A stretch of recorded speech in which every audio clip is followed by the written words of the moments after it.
नमस्कार। समय संवाद में आपका स्वागत है। मैं हूं सर्वेश कुमार सिंह। समय संवाद में चर्चा करेंगे देश में बढ़ रहे फेक न्यूज़ के प्रचलन।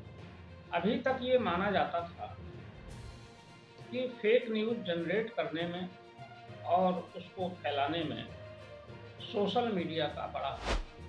यानी कि सोशल प्लेटफ़ॉर्म जो इन्फॉर्मेशन आती है उसे न्यूज़ के रूप में परोसकर भेजते हैं, फैलाते हैं। कई बार वो न्यूज़ सत्य से परे होती है या सुनी-सुनाई कही गई कहानियों पर आधारित होती है या षड्यंत्र पूर्वक गढ़ी गई कहानियों पर आधारित होती है, जो समाज को नुकसान पहुँचाते हैं, संस्कृति को भी नुकसान पहुँचाते हैं और राष्ट्र की एकता अखंडता के लिए भी खतरा पैदा करते हैं। और सबसे बड़ी बात ये है कि ये फेक न्यूज़ पत्रकारों की विश्वसनीयता पर चोट करती है, पत्रकारों की विश्वसनीयता को नुकसान पहुँचाती है। लेकिन ये अभी तक माना जा रहा था कि इसमें सोशल मीडिया और कहीं-कहीं इलेक्ट्रॉनिक मीडिया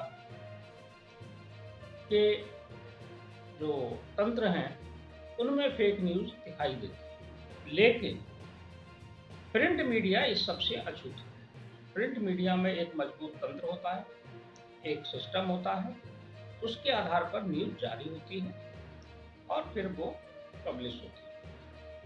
लेकिन इधर एक न्यूज़ 22 अगस्त को प्रकाशित हुई देश के राष्ट्रीय समाचार हिंदी समाचार पत्र, राष्ट्रीय हिंदी समाचार पत्र में, जो कि देश के विभिन्न राज्यों में 22 से अधिक संस्करण प्रकाशित करता है और एक बड़ी प्रसार संख्या का दैनिक समाचार पत्र है। उत्तर भारत में प्रमुख रूप से उसका प्रसार है। इसने 22 अगस्त को एक समाचार प्रकाशित किया, प्रथम पृष्ठ पर 7 कॉलम, फर्स्ट लीड, जिसको हम अखबारी भाषा में लीड कहते हैं, लीड में भी फर्स्ट लीड, 7 कॉलम। ये लीड थी कि भारत की सेना ने पाकिस्तान में घुसकर सर्जिकल स्ट्राइक की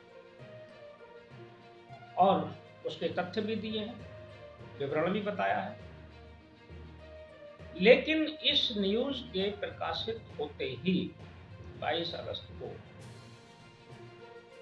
खंडन आया, सेना की ओर से इसका खंडन आया।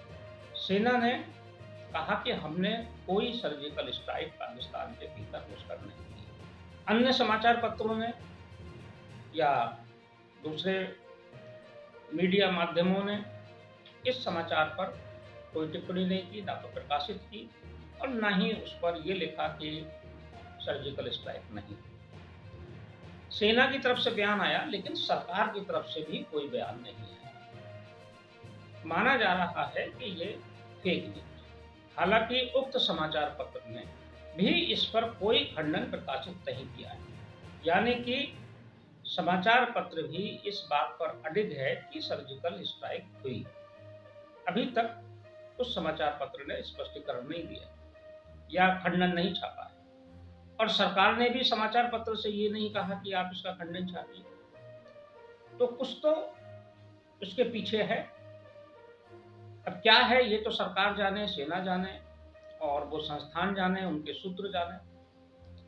लेकिन एक भ्रम की स्थिति बनी हुई जो दूर होनी चाहिए। इसलिए भी दूर होनी चाहिए कि ये साख पर पट्टा लगाने वाली बात हो सकती है। अगर बात सही है, सर्जिकल स्ट्राइक हुई है, तो समाचार पत्र को दृढ़ता से खड़ा होना चाहिए। उनके जो सूत्र हैं उनको अगले दिन या बाद में फिर प्रकाशित करना चाहिए कि नहीं, उनके सूत्र हैं, सरकार माने ना माने, सेना माने ना माने, लेकिन गए सैनिक, कार्रवाई हुई।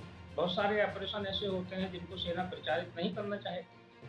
तो अगर समाचार पत्र के पास सूत्र हैं तो उसे आगे बढ़कर अपनी बात रखनी चाहिए और अगर नहीं है, कोई चूक हुई है, तो उसको स्वीकार करना चाहिए। सवाल एक दैनिक समाचार पत्र की विश्वसनीयता का नहीं है, पूरे समाचार जगत की, मीडिया जगत की विश्वसनीयता का है, सारे पत्रकारों की विश्वसनीयता। जो खबर दैनिक समाचार पत्र में, प्रमुख राष्ट्रीय दैनिक समाचार पत्र में फर्स्ट लीड छपे, 7 कॉलम में छपे और उस पर उसकी पुष्टि ना हो, तो ये भी एक बड़ी गंभीर बात है। इस पर बहस की भी जरूरत है, क्योंकि आज भी देश की जनता का भरोसा सबसे ज्यादा प्रिंट मीडिया पर ही है। प्रिंट मीडिया को अपनी विश्वसनीयता बनाकर रखनी है। जब तक प्रिंट मीडिया की या पूरे मीडिया की विश्वसनीयता है, तभी तक लोकतंत्र सुरक्षित है। लोकतंत्र की सुरक्षा की पहली गारंटी मीडिया की विश्वसनीयता और मीडिया की स्वतंत्रता ही है। लेकिन इस स्वतंत्रता में हमें तथ्यों का ध्यान रखना है। हमारी विश्वसनीयता पर आंच न आए, इसका भी ध्यान रखें। तथ्यों को पूरी तरह से जांच पर रखने के बाद ही प्रकाशित किया जाता है और किया भी जाना चाहिए। हो सकता है निकट भविष्य में इस मामले से जो धुंध छाई हुई है सर्जिकल स्ट्राइक के मामले पर, उससे धुंध हटे और कोई बात सामने आए तो ज़्यादा अच्छा हो।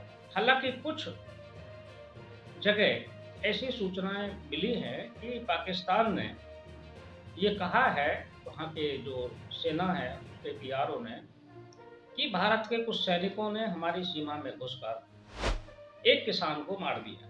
यानी कि दैनिक समाचार पत्र ने तो ये लिखा है कि वहाँ आतंकी शिविर नष्ट किए, लेकिन पाकिस्तान की सेना ने कहा है कि हमारे एक किसान को सैनिकों ने मारा।